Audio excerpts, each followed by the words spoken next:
Despite all the drama the girls have had in the past, the thought of them making peace with the past and learning to love each other instead of hate each other sounds perfect, and is executed perfectly too. Hello everyone, and welcome to today's video. In this one I'm going to be discussing my thoughts on Season 1, Episode 8 of the Netflix original series Everything Sucks, meaning we only have 2 more videos to go until we talk about the season finale, which is also, as of right now, the series finale. I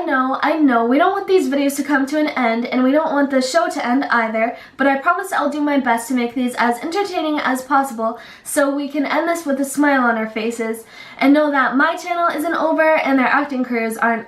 over either, so we can still see the actors who play these lovable characters in other shows and movies in the near future. Episode 8, titled I Just Want to Be Anybody, is a reference to, I'm guessing, Oliver's sudden decision to leave Boring High and everyone he met during his time there in the hopes of becoming a bigger actor in New York City than he ever could be in an unknown town in the state of Oregon. I know that there was some foreshadowing of this happening in previous episodes, considering how much him and Emmeline would fight over the future of their relationship, but he never really told her when this would happen for sure, or even said goodbye. I'm sure we'd all like to think this was at least because he loved her too much to be able to walk away from her if they were face to face, but I don't think this is the case due to how poorly he's always treated her. Even when they would be in the middle of kissing, he'd push her away like she never meant anything to him at all, and I know if anyone else saw this coming too, it was definitely Kate. The only person close to him who isn't completely shocked, hurt, and disappointed over what he's done is Tyler, because of all people, he turns out to be the one who receives his signature trench coat along with a heartfelt letter encouraging him to continue acting instead of letting his skills go to waste.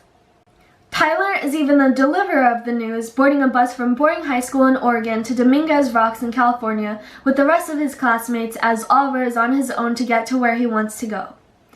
Personally, if I was in their place, I'd be over the moon because pretty much everything about California fascinates me, but even the prospect of gorgeous weather and bright blue skies aren't enough to cheer up Emmeline over her lost love or Luke over his missing cast member, forcing him to reconsider how he will execute a movie he came up with to please him in the first place.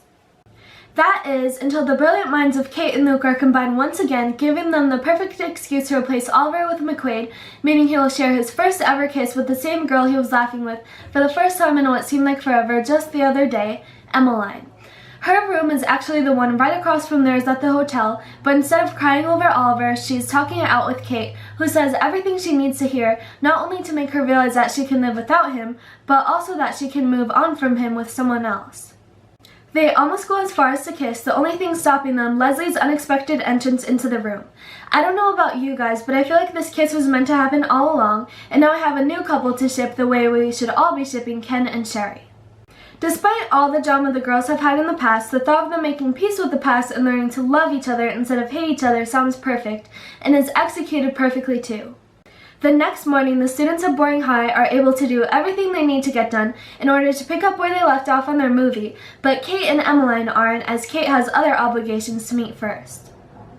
It's obvious that when Kate tells her this, Emmeline is unable to hide her disappointment, which I'm sure everyone has felt when someone tells them that they like them but doesn't seem to match their words up to their actions. Even if this isn't the case when you really know Kate as a person, you see where Emmeline's coming from after her disaster of a relationship with Oliver has finally come to an end, and you just want to give her a hug, but you can't because the reality of the situation is she lives on the inside of your television screen. What these other obligations of Kate are, though, we finally learn when she pulls up to a Blockbuster with Luke, but it's not just any Blockbuster. It's the same one his dad, Leroy, is supposed to be working at in Hollywood, telling us that just because he's in Hollywood now doesn't mean he's living the life of a Hollywood star. It's not even like he deserves to be living that kind of life anyway, because he left the people who never would have left him on his journey, and now they have every right to feel the way they do about him. So, feeling nervous but hopeful at the same time, Luke enters the store only to realize that Leroy doesn't even recognize him, another scene in the show that has brought me to tears at least once when watching it. In this moment, he feels just as angry and hurt as he did all those times he was let down in the past, whether it was because he broke up with Kate or struggled to make his movie, except this is his life's biggest disappointment, and he doesn't try to cover it up on the bus ride back to Boring. I want to give him a hug too, but once again I can't. I just know now that, like Emmeline, he has an Oliver in his life too. His Oliver is just a much older one who didn't leave his girlfriend and friend behind, but his wife and son, all because he just wanted to be somebody too. So that's going to be the end of today's video. Yes, you could say everything I talked about it and it sucked, but I still hope you enjoyed watching it as much as I enjoyed making it for you guys, and I'll see you in the next one. Bye!